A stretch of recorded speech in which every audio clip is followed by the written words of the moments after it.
Viladecans, au sud de Barcelone, décline la transition énergétique à l'échelle de tout un quartier.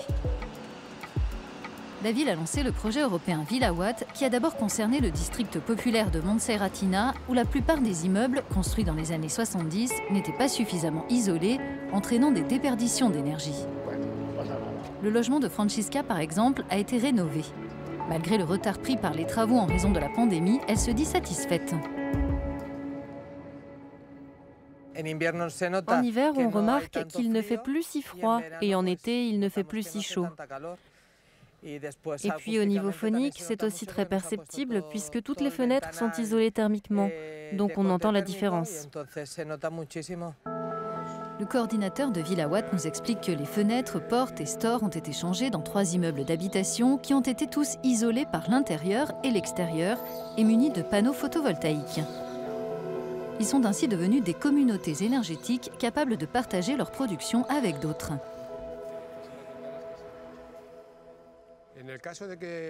Dans le cas où il y ait un excès d'énergie produite, on peut alimenter les immeubles d'habitation dans un rayon de 500 mètres. On est donc relié à d'autres et on peut partager l'énergie avec des voisins, même s'ils ne possèdent pas eux-mêmes l'installation. Le projet a coûté 5,3 millions d'euros, dont 80% proviennent de la politique européenne de cohésion. Villawatt est le fruit d'un partenariat public-privé.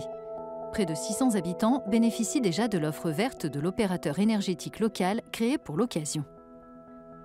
L'un des aspects importants de l'initiative, c'est la responsabilisation des citoyens. Dans ce bureau au centre du quartier, on les conseille sur leurs contrats et leurs factures, par exemple.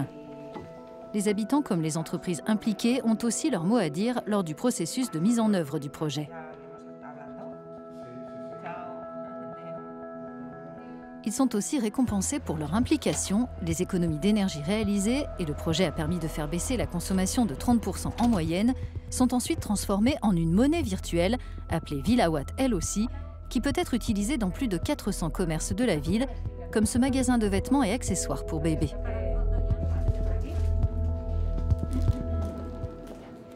Il y a des gens qui n'entreraient peut-être pas dans notre magasin, mais qui viennent parce qu'ils ont des Villawatt. Pour les utiliser, vous n'avez pas besoin d'avoir une carte ou des billets. Vous payez avec une application sur smartphone. Actuellement, on fait entre 1 et 4 ventes par jour en Villawatt. À Viladecans, le débat sur l'énergie est devenu concret grâce à l'implication de tous.